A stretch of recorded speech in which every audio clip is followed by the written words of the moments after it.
Denis for the organization of this meeting. I must confess it's a long decision we have to take and to organize this meeting. We met in 89, and at this moment we decided to think about a conference, but we were really lazy. So, you know the book of Alexandre Dumas, 20 years after, but in this case it's 30 years after the decision we organize in fact this conference. I'm very happy to be here because I must pay my tribute to Denis, because without the work of Denis I will not be involved such deeply in the current circulation and financial problems. And Denis played a very important role in this field and in this different organization of conferences during the DAMIN program.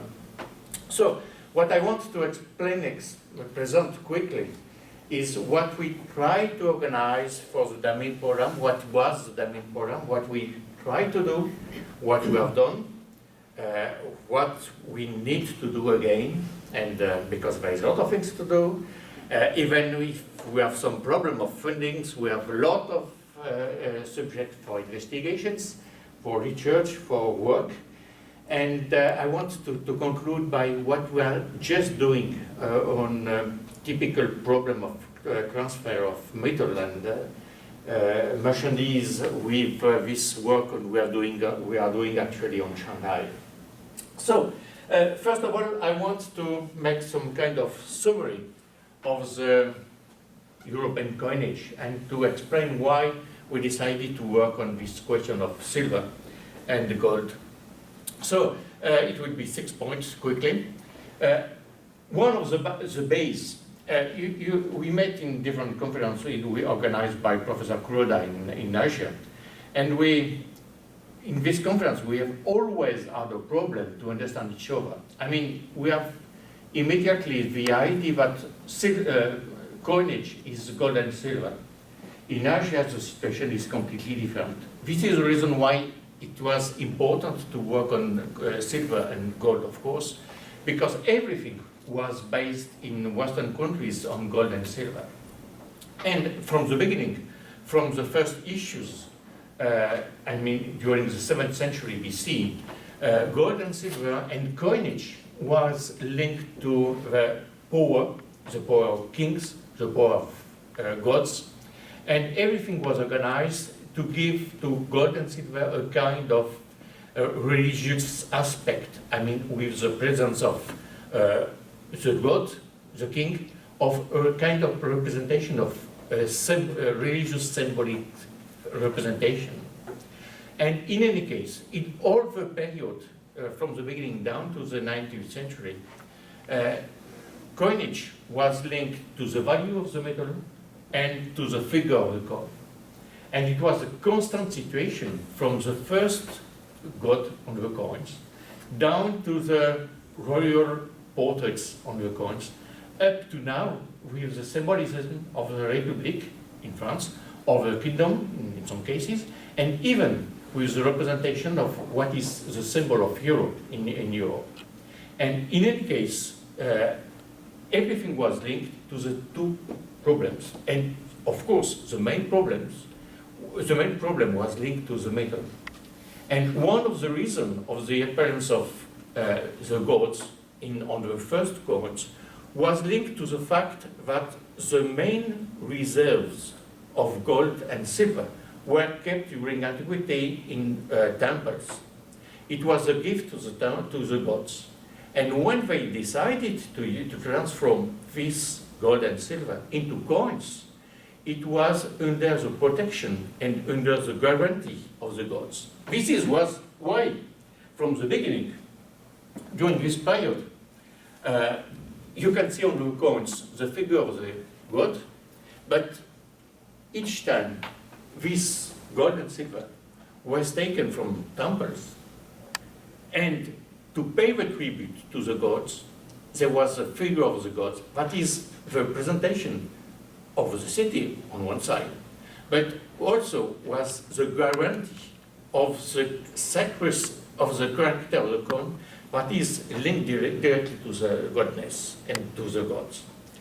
We have to remind that at the beginning, the real beginning of the creation of currency, the main reason to strike coin was to pay the army. And to pay the army is to pay somebody to be killed during a war to defend the cities.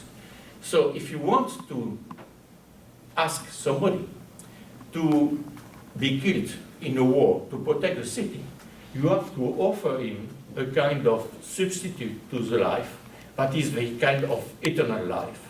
And the eternal life is linked to the God. And this is one of the reasons that why coinage, temples, life, and use of coins are linked during this period.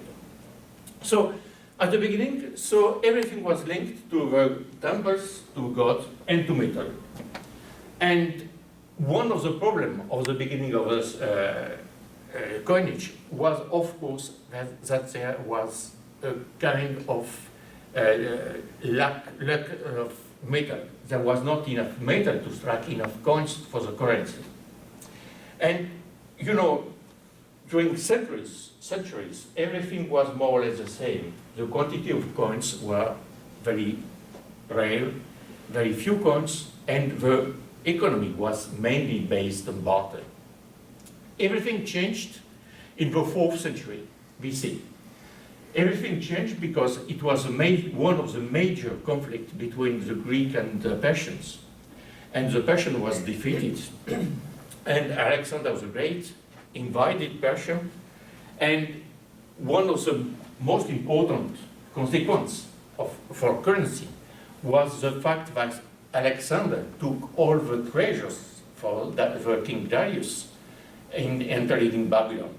We have some estimations, and the estimation given by the historian is about 200 tons of gold and 3,000 tons of silver.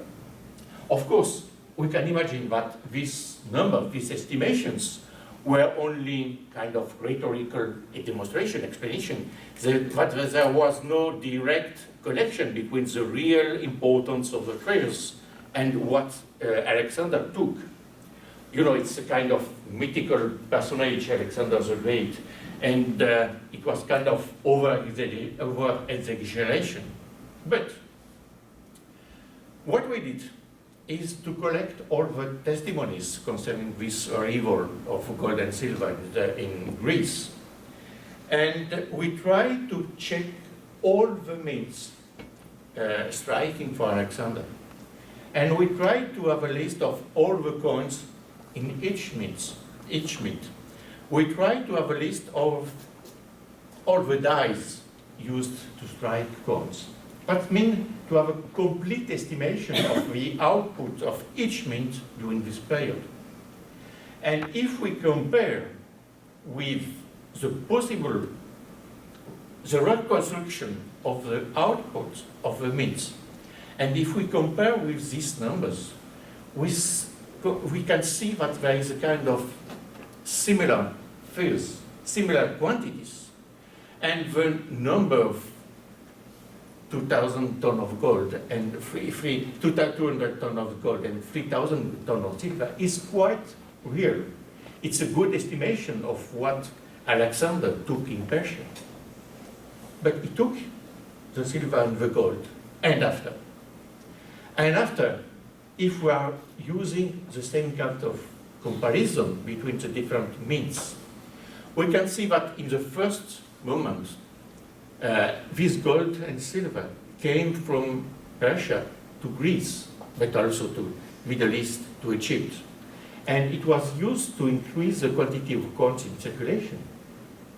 But little by little, when Greece was invaded by Rome in 146 BC, and when Rome decided to concentrate on the gold and silver in Rome and to strike coins, we can see the increase of the production of Rome, and at the same moment, the decrease of the production of the mints in Greece.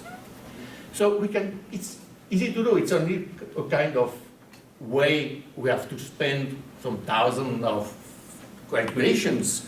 We have to check everything. We have to see everything to have the complete estimation, because we have no register, we have no information, only coins. But we are stupid enough to count the coins, to count and to count and to count and to go to a kind of estimation. And this estimation shows clearly that when the means, Greek means, and all the means in Middle Orient beginning to decrease, it corresponded to an increase of the quantity struck by Rome. So the monetary stock moved from Greece to Rome, and after from Rome to Western Europe. So this quantity of gold and silver stayed more or less the same during the complete period. And even all the reforms during the 4th and 6th century were based on the fact that the monetary stock and the quantity of gold and silver was more or less the same. More or less the same, it means, of course, it's not always the same metal to be used. At different moments, there was a new increase of the monetary stock. And the increase of the monetary stock in the Roman Empire was the conquest of gold by Kaiser, who took all the gold and silver from gold to strike Roman coins. It was the gold from Egypt with Cleopatra. It was the gold taken when the emperor Constantinus decided to turn to be Christian. They took all the gold and silver for temple and gave a part to the church, but take a part to strike coins. And the most famous coin, this one, of Constantine the Solidus, has been struck from the beginning of the 4th century up to the end of 15th century. And of course, this concentration of gold and silver was regularly decreasing because a part was lost, a part was kept by church, by private treasures, a part was given to the barbarian or even used to jewelry. And we have always this kind of increase and decrease of the monetary stock, with an important increase with Alexander, followed by a decrease. Then the new arrival of gold and silver from Egypt, from Dacia with Trajanus, and followed by decrease. And after, at the end of the period, I mean after the 6th century, 6th, 7th, 8th century, a complete decrease of the gold system that was changed only into a system based on silver. So, after the 7th century, more or less, all the monetary systems were based on silver, because there was not enough gold to strike coinage. And this system, this silver stock, was itself decreasing during the complete period up to the end of the 15th century. And this is why the discovery of Americas was important, to recreate a new monetary stock, to develop a new monetary system, and to give the possibility to have new coinage. So these new coins were based on the development of a new monetary system and a new discovery of gold and silver. So, second point, we have, first problem is the problem of metal, gold and silver. The second point, that was a limit in the development of monetary system and currencies, was the technology. During the main part of antiquity, I mean from the beginning, during all the Roman period, medieval period, everything was struck with hammer. They were using dies like this one, and striking coins one by one. And the representation we can have in the medieval period is exactly the same representation we can have during the antiquity. I mean, it's person striking, you can see there, cutting the metal, checking the weight, and producing coins. So there was a limit. On one side, a limit linked to the metal, on the other side, a limit linked to the technology. Because of course, it's impossible to strike a very large number of coins with this system. And the technology changed in the 17th century with the use of the first machine, the first possibility to strike a lot of coins with a kind of machine which we call the press, and with a new system of dies, with and especially the possibility to use this kind of circle to have exactly round coins, circular coins. So the technology was used to increase the quantity. And you can see there is a kind of change in the way to strike coins when the quantity of metal was increasing. There, in fact, if we want to compare the change in technology, we have to remind that at the same moment there were metal coming from America, development of new technology to produce coins, and development of new technology to produce books. Books and coins are produced with the same kind of technology. The most important was to produce paper or metal with presses and in large quantities. So the three things are always linked, and the development of technology continues in the 19th century with mechanical system, with steam, and with electricity. But in this period, in all the countries in Western, I exclude Asia, in all the countries linked to the Western system, coinage is always linked to the state. It's always a decision linked to a king, a republic, whatever, but it is only linked to the power. It's a sign of the power, it's a way to show the power. And of course, all the legislation was to fit and to stop counterfeiting. And it's absolutely a way that is completely typical of the pollution of coins. In reaction, when there are some revolution, when there are some disagreement with the power, with the state, coinage was also a way to protest.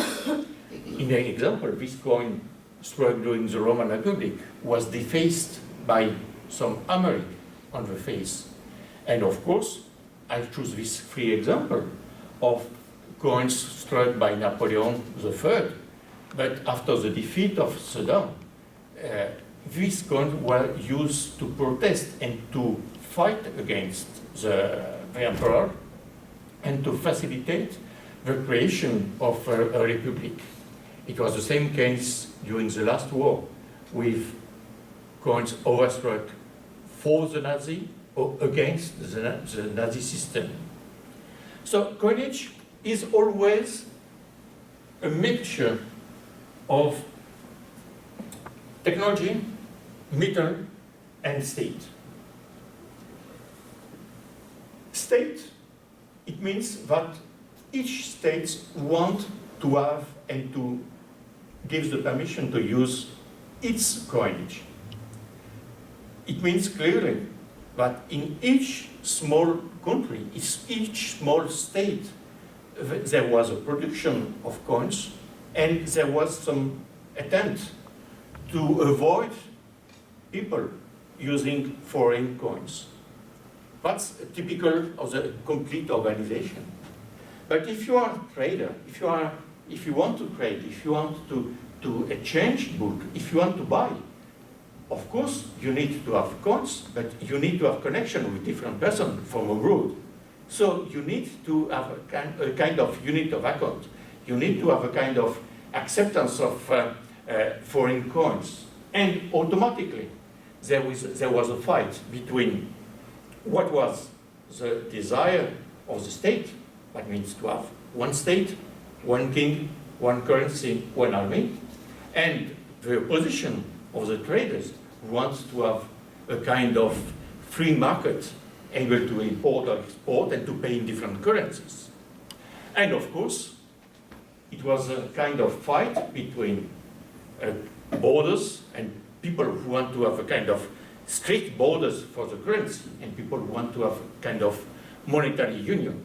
And this fact was at the basis of the complete Western history up to now, because with Europe we have this exactly the same situation, where still people are on one side accepting Europe, but on the other side trying to reject Europe and to go back to for the previous currencies. And this kind of evolution, this kind of situation, is exactly the same from the beginning. When Darius was defeated by Alexander the Great, Alexander the Great unified countries and currencies. And you can have the same currency from Athens to Babylon, even to the actual Kuwait, and you can use the same kind of coin with the same figure, with the same reverse and obverse, only some special marks were changing. And it is a game during the complete period. And the complete period, it's a kind of fight between union and disunion. And this situation is exactly what we are actually in Europe. If we are looking to the situation, oops, it's not working.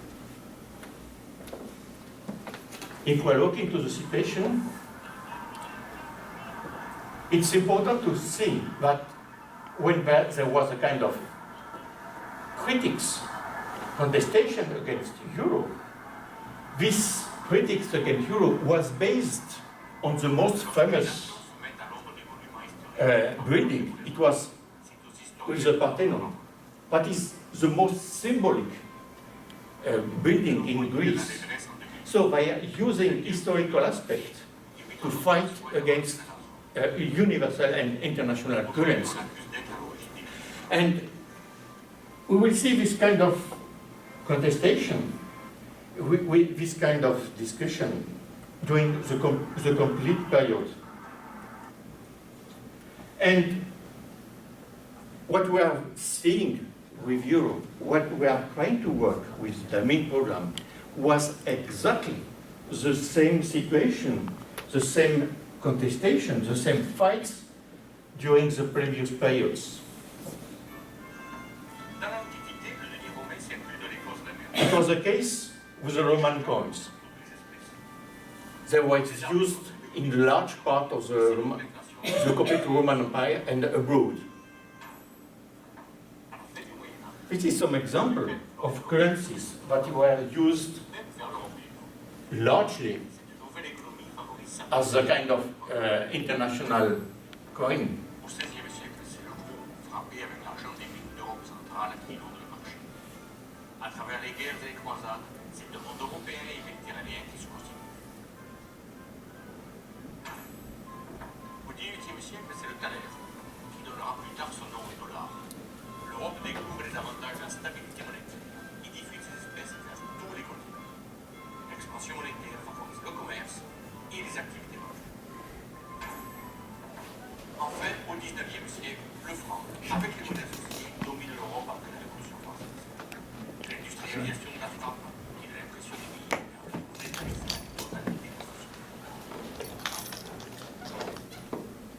So,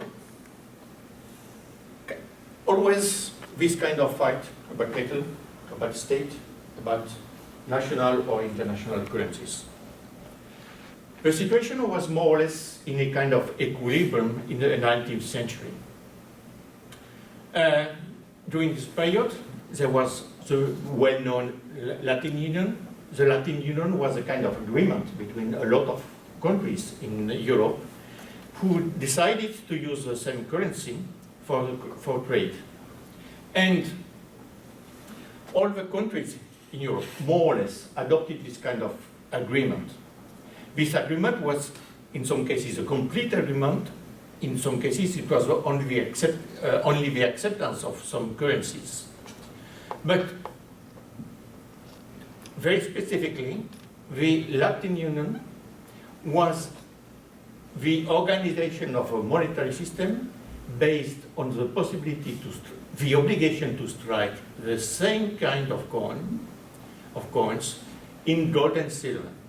It means that the weight and the alloy of this kind of gold system or this kind of silver system is exactly the same. You can use a French coin or a Greek coin. The two coins are completely similar. And you have the possibility to use this kind of French coin in Greece and, of course, the Greek coins in France. This agreement concerned at the beginning only some countries after 1865, but the number of countries increased, and the number of countries was increased by the fact that other countries accepted to receive coins struck by the Latin Union.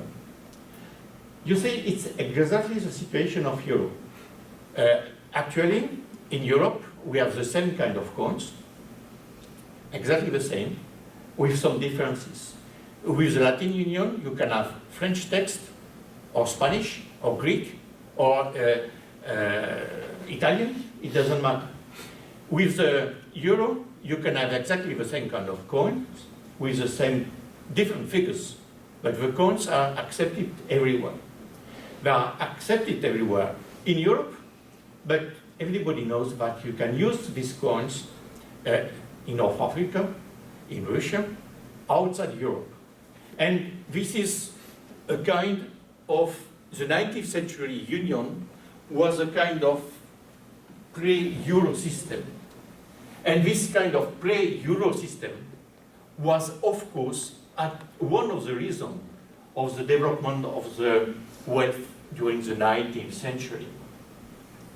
It was a way to facilitate trade, and it was a way to facilitate exportation, importations, and of course a way to facilitate benefits for the beginning of the industries. And of course, it was one of the reasons of this typical system who gave a lot of fortunes and a lot of wealth to Europe.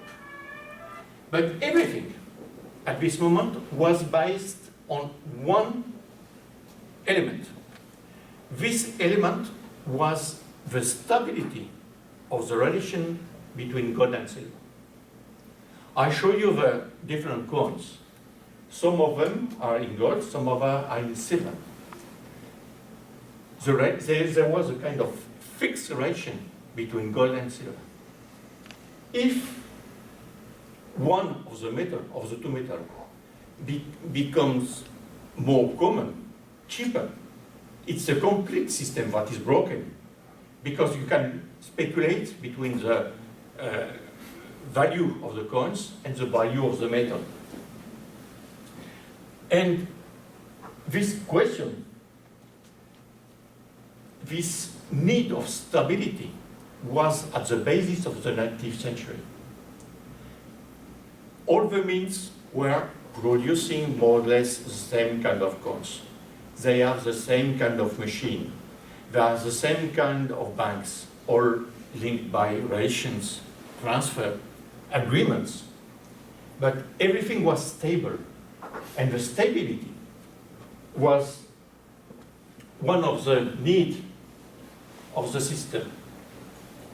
And of course, these definitions in terms of dimension, of weight, of alloy, is absolutely at the basis of the 19th century. And one of the elements, what was very important, is because we have a stable currency, we can have an increase of production of silver and banknotes. In example, on this graph, you see, it's taken from the work of Patrice Bobo. You can see that after the defeat of France, France has to pay a lot of indemnity, a very important indemnity to Germany. So this indemnity was paid in metal. When this indemnity was paid in metal, the number of notes in the circulation was increased to compensate the disappearance of metal. But immediately, when it was possible, the increase of production of silver and gold gives the possibility to take back all the notes. So everything was based on metal. Based on metal, it means clearly that there was an important production of gold, an important production of silver. What was less important in terms of production and quantity was copper metal. For the copper metal, in the 19th century, there was a mixture of royal coins, of new issues, of even issues done during the strike during the revolution. And in the study of the composition of the 19th century coinage and the 19th century monetary stock, at the beginning, the most important part was focused on gold and silver and not on copper coins. You can see it is the main periods. The main production of coins, it's 1 million of coins, concerns silver. And a part of gold, but few gold, but silver. Silver was very important, abundant, and during nearly half a century, the mines produced silver. They did not produce a lot of gold, and after the revolution, they did not produce any copper coin. It was based on gold, on silver. If we continue to see, at the second part of the 19th century, the production was focused on gold and copper. Gold, for one reason, it's the gold rush and the possibility to have a lot of gold to strike coin. Copper, because it's the main change in the production of copper coins. You remember, we moved from coins struck one by one with a hammer, we moved to a system with presses, and we moved to a system of electricity. A system with electricity gives the possibility to strike a huge number of small coins in copper, very thin. So they decided in the middle of 19th century to collect all the old coins to produce new coins with a new machine. And it was possible to strike several hundred coins per hour. So it gives the possibility to change completely the system and to produce a new system based on new coins. And the consequences of this monetarization is absolutely visible in France. If you check how the coins were spread, how many coins were spread in France, you can see it's spread mainly around Paris and in the north part of France, linked to the railway system. And this increase of copper coins was in relation, of course, with the amount of trade. So we have in the 19th century a large monetary stock, completely stable, and with increasing number of coins. This is one of the conditions of the development of trade. And this stability gives the possibility to have more and more coins.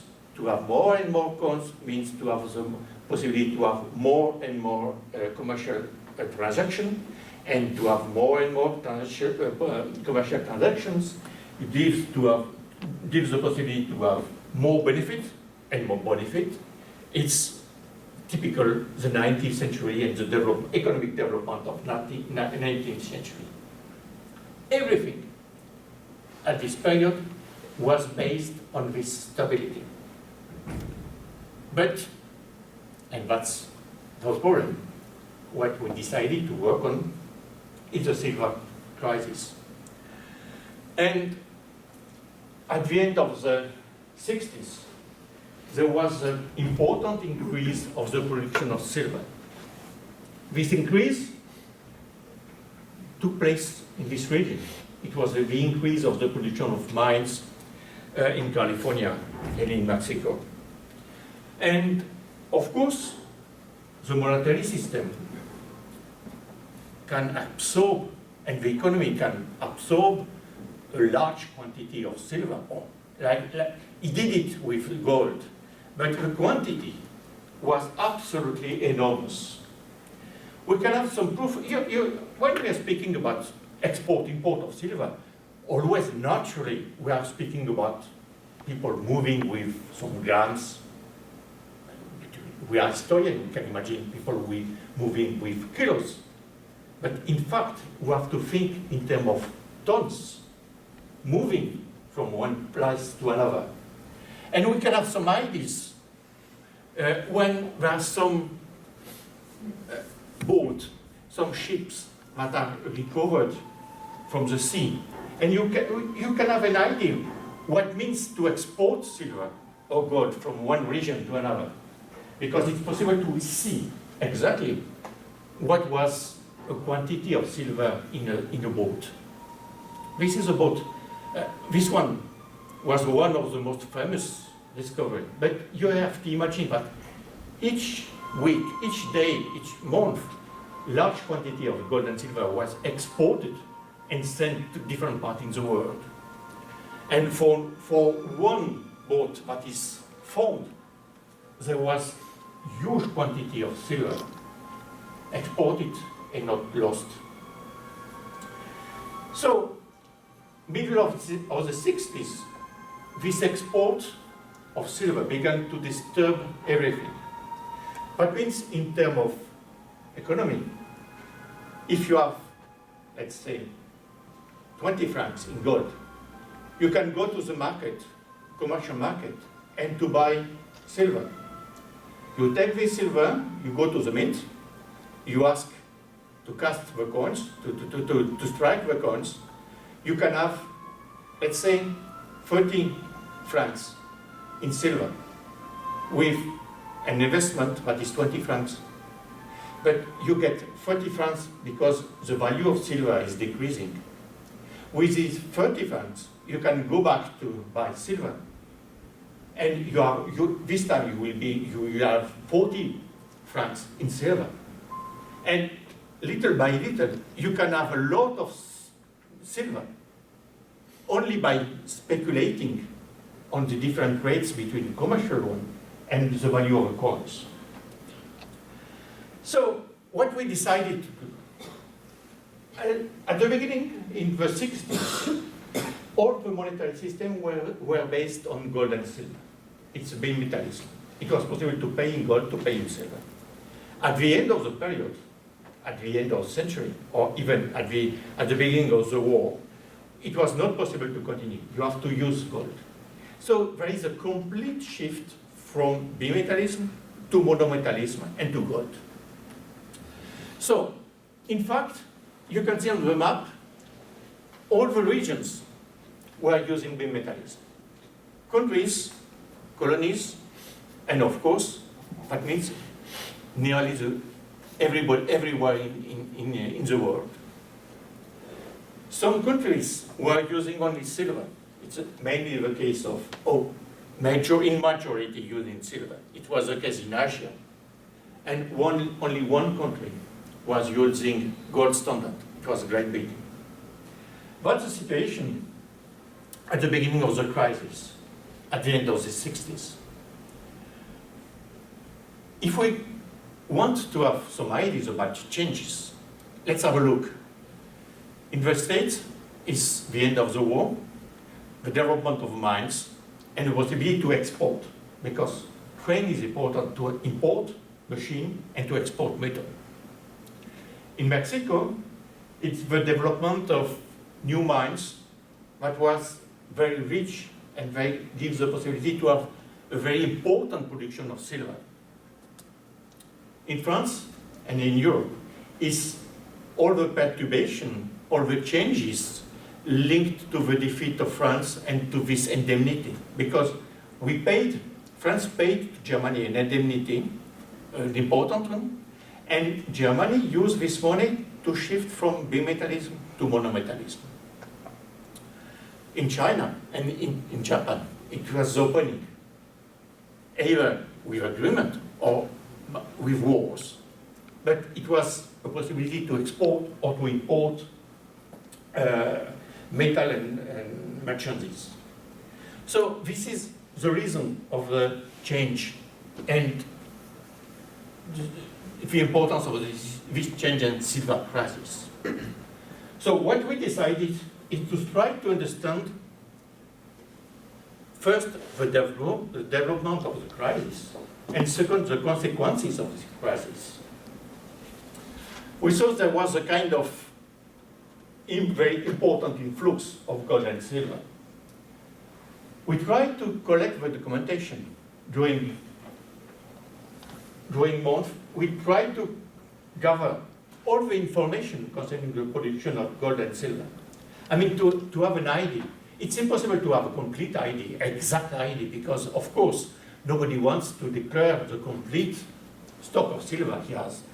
All the mines were giving information, but this information is sometimes not very accurate, not very complete. But it doesn't matter. When silver is exported from one place, it is of course imported in another place. So we can compare the documentation. We can check if it is coherent or not coherent. If we try to have an information about the quantity of gold produced, of course we can have an estimation, but the change is there. In the 40s, 50s, with the gold rush. And after, whatever is the way to calculate, we have a kind of stability in the quantity of gold. Of course, there are new metal, new mine, new things, but the quantity is more or less stable, more or less. But if we consider silver, there is no stability.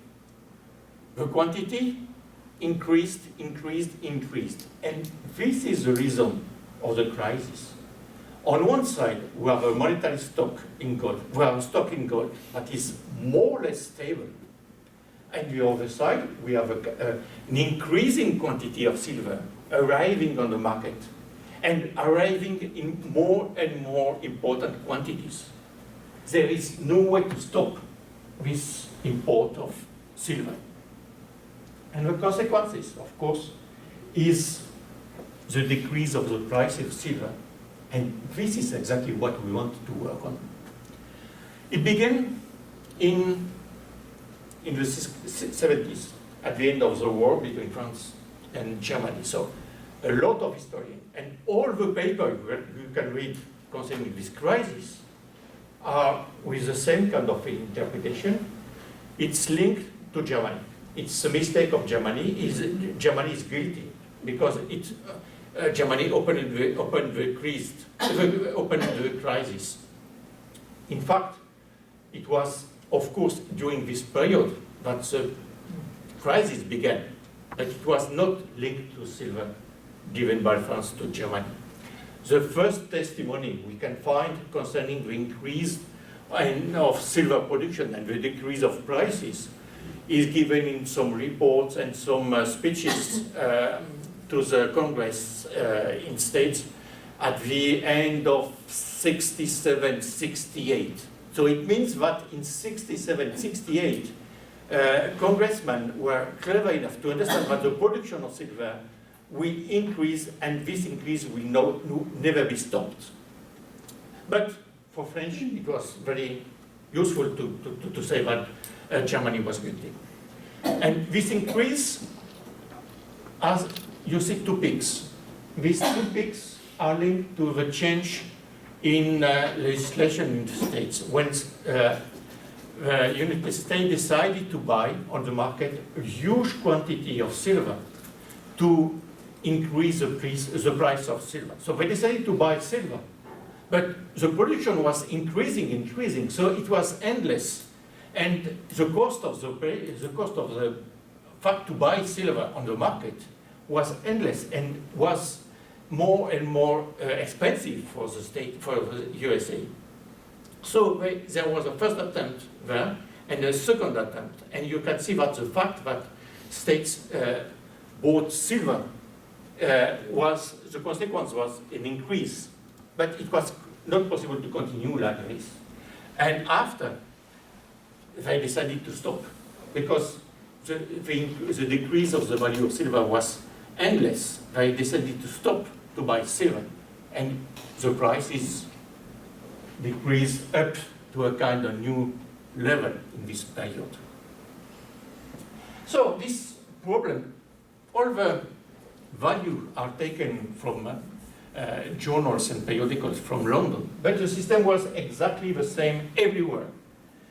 Because in London, on the market of London, we can consider that at minimum of 80% of gold and 80% of silver sold and bought in the world was bought in London. So the value of London, the prices in London was the price for all the references, all the markets in the world. So I decided to check in Shanghai the value of silver. And you can see exactly the same kind of figure. And I was expecting to have something different. But in fact, the value in Shanghai was calculated according to the value of London. And it was the same system in San Francisco.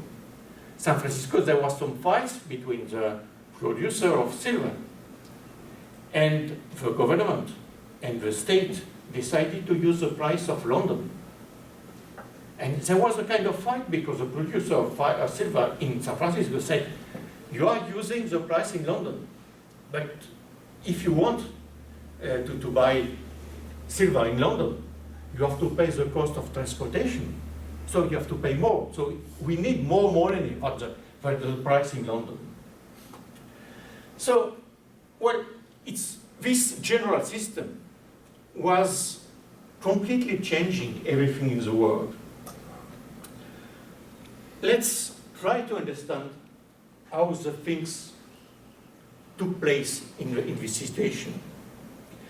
We try to imagine and to see exactly how the metal was moving from one side to another. First, these are the two regions where concentrated the most important mines. There was a kind of exchange, of course, trade between Mexico, States, and vice versa. A large part of silver was sent to Asia. And when I say Asia, it's of course Japan and China. And of course, this country was in trade one with each other. So there was a kind of exchange with silver coming from America. And there was gold. Gold at this time was produced mainly in Siberia. So a part of gold came also in Asia and was in a circulation because it was a kind of way to keep the values and the silver and the reserves. And of course, when silver was sent in Asia, a part of gold was sent back in the States. So this is a system that was working like a washing machine. On one side, silver was exported. On the other side, gold was exported. But this is what we can call a Pacific ecosystem. I mean, concerning the countries around the Pacific. We have another view of the same system with London at the center. I told you, London, it's minimum 80% of the trade of silver, gold and silver. And the most important region at this moment were colonies, Asia, Australia, South Africa, and London, we can see by the different documents, was sending silver in Asia, in India. India was a colony of London at this time. And on the other side, we can see that there was an important import-export linked to opium produced in India.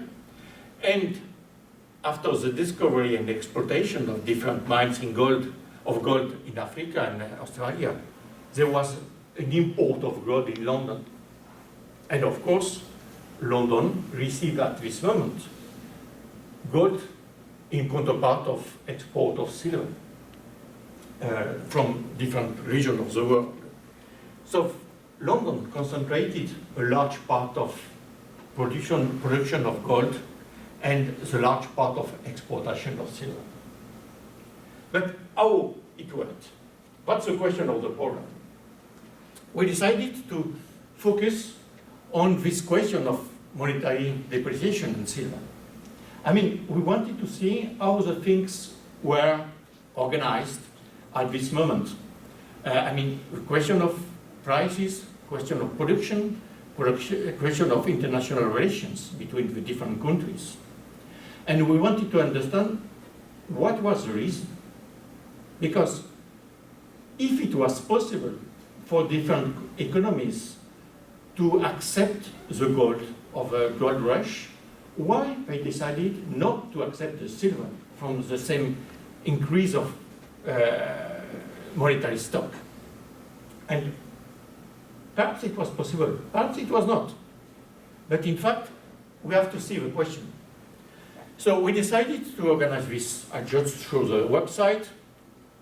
And we decided to organize different conferences. We are doing different things. Conferences, work, publications. And we decided to try to collect the documentation, to confront the documentation, to ask different experts to give the point of view. And some of them are very famous. And we have, one of the interests is not to stay in the same circle of persons, in the same group of persons, because if we are staying in the same group of persons, we are saying the same things, we are thinking in the same way, we are doing the same kind of work.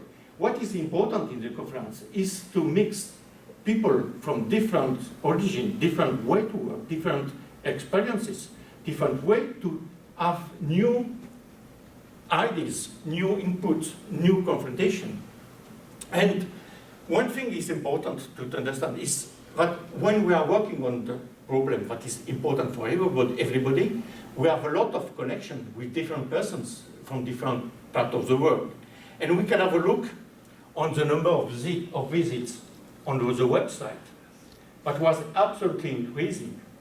And these are odd numbers, but it doesn't matter. If we check the number of visits, we can see that a lot of persons are more or less concerned or interested in this question. And it gave us the possibility to gather different specialists, different academics, to confront, to work, and to produce. And the production was important, because we decided to publish as many books as we can. I mean, it's important we have our point of view, our way to understand the crisis. But perhaps in 1 century, the situation will be completely different. But it is important for everybody to have access to the documentation. Because if you disagree with us, you can find the documentation and find arguments to fight against the interpretation.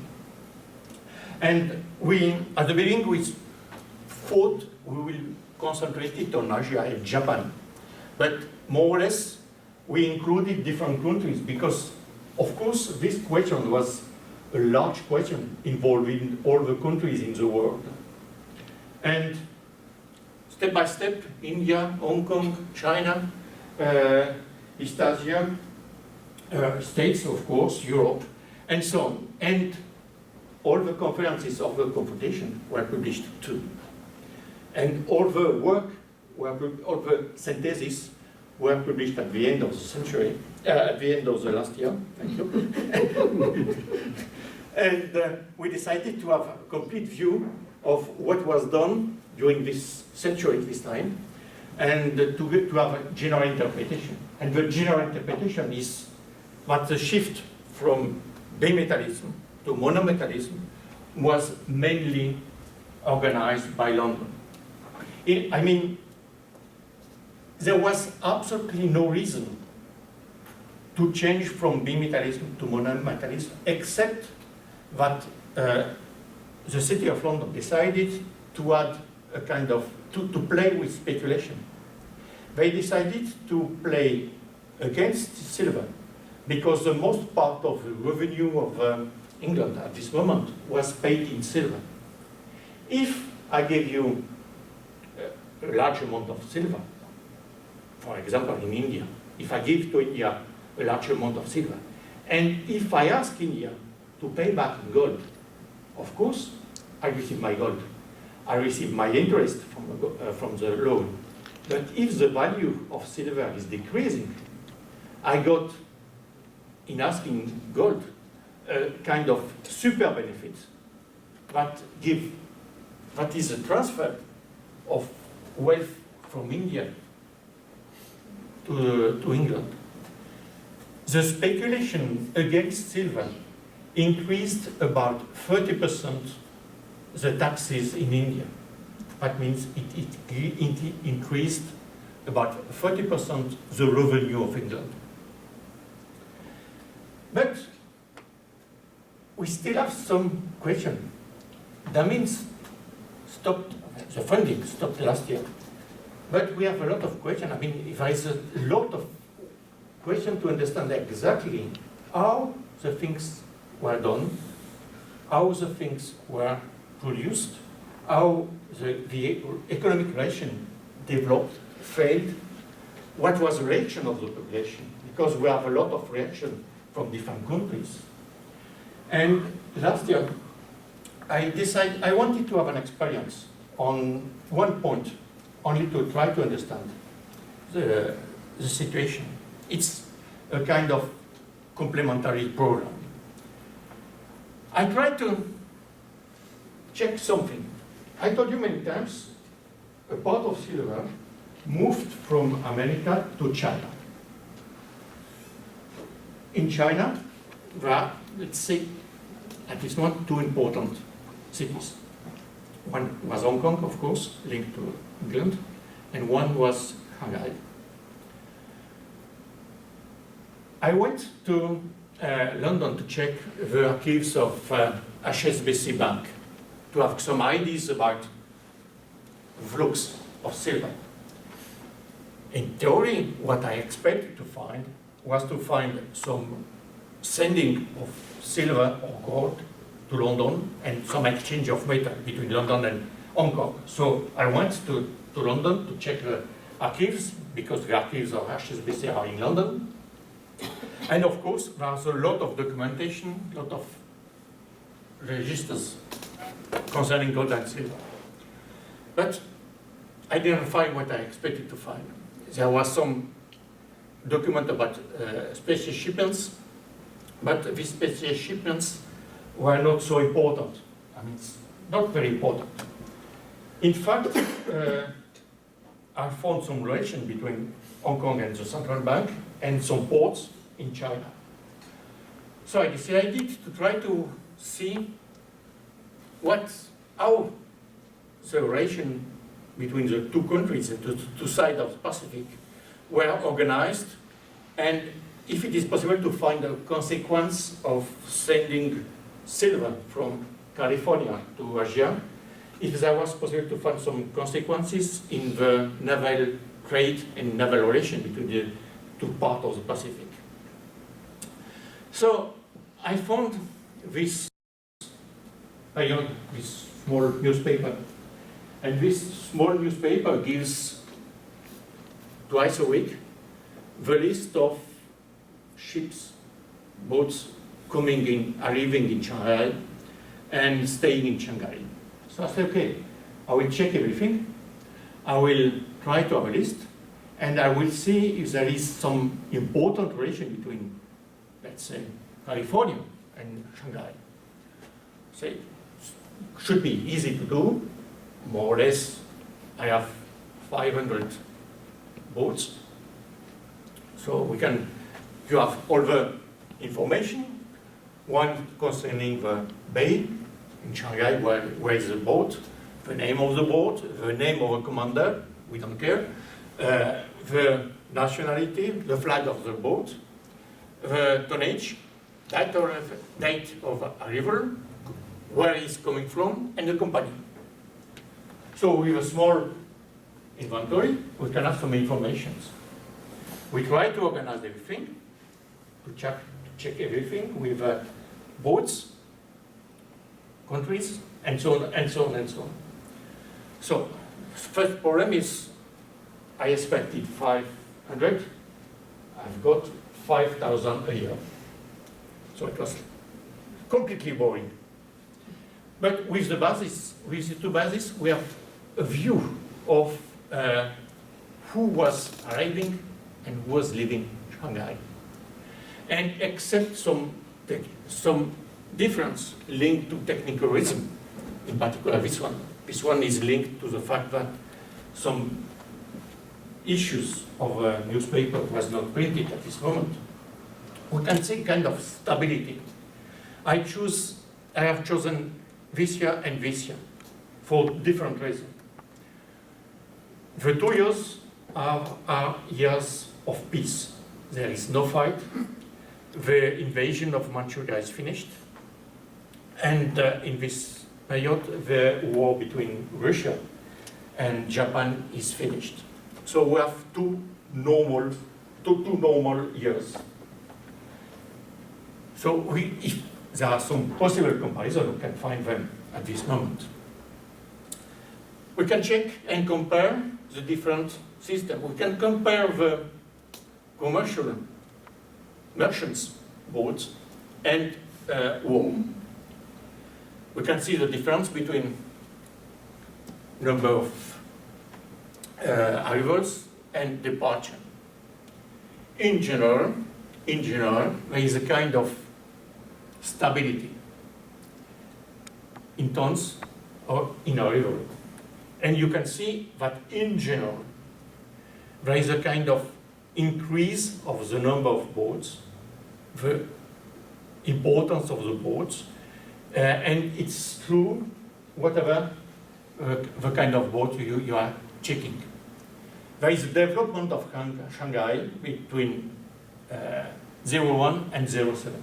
This increase is visible everywhere, in all the statistics, except for the war, the military boats that are decreasing.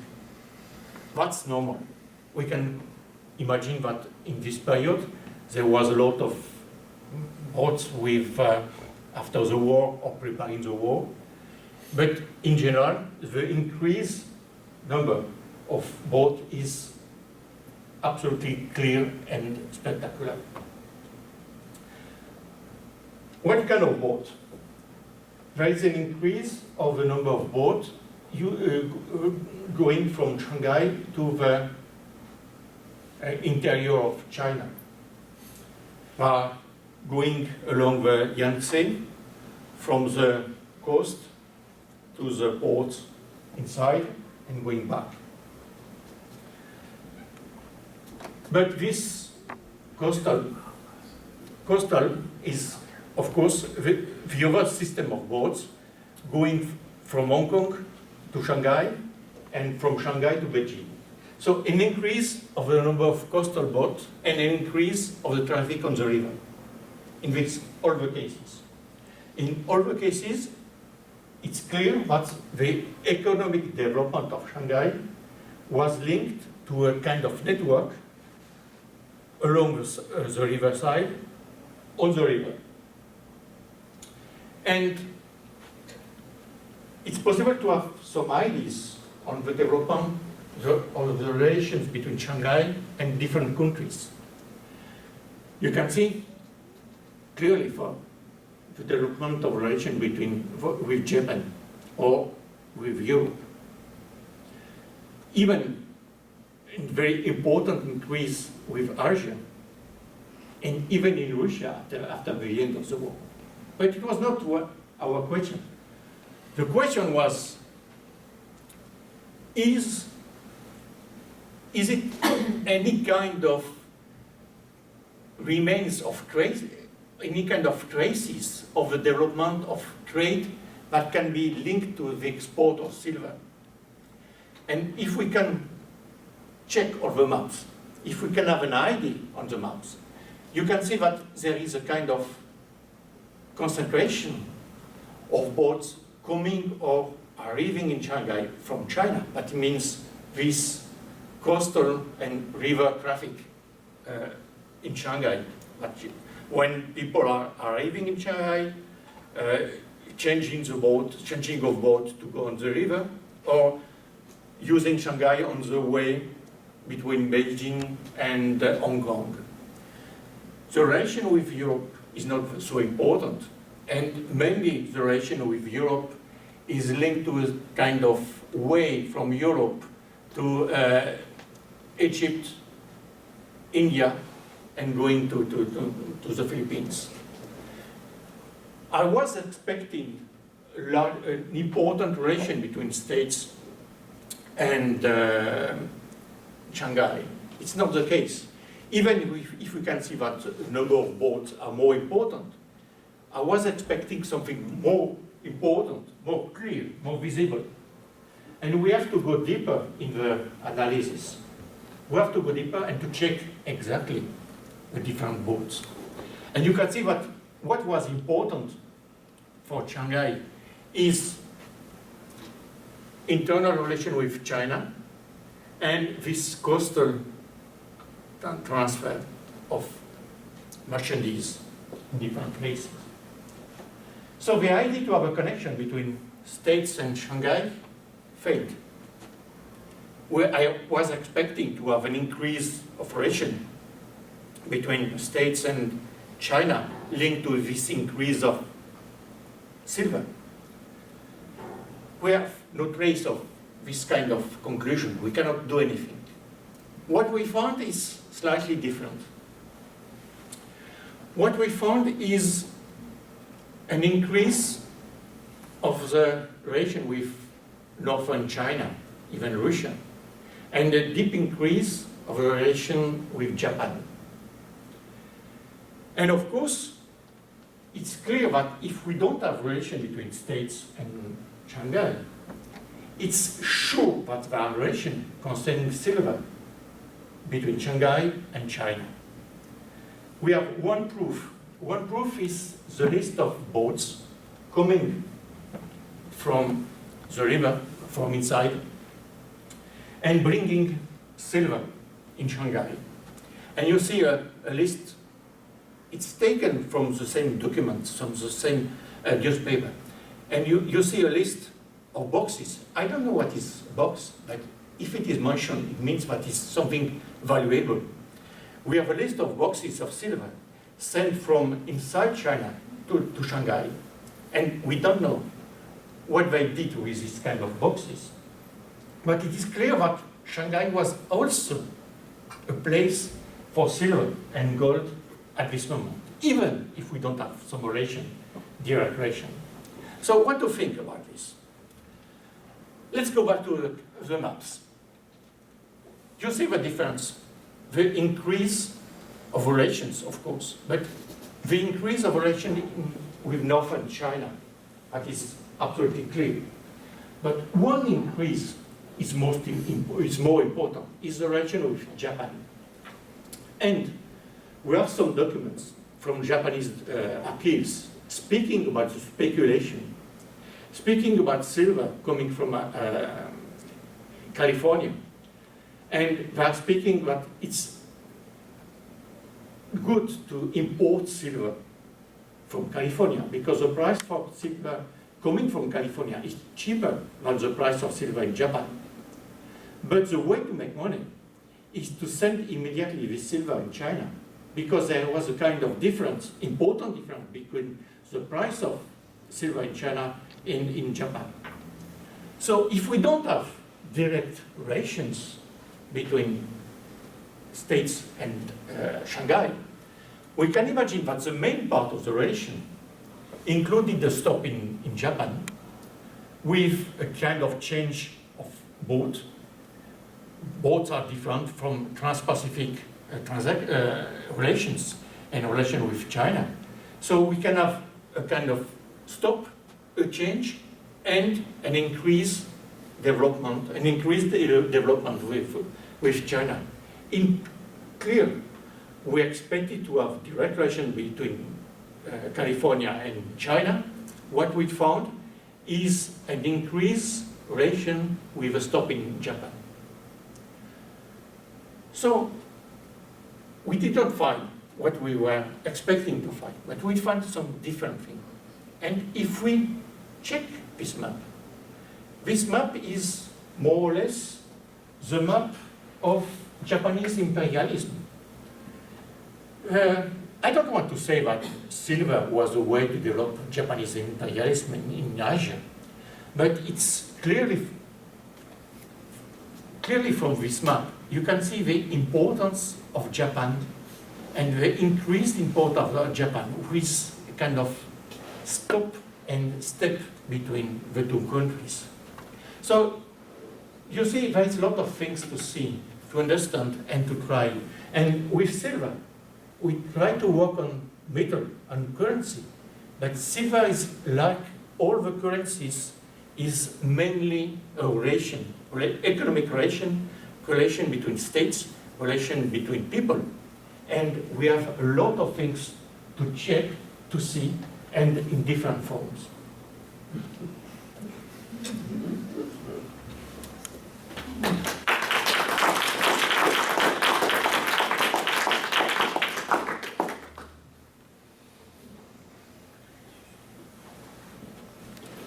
Other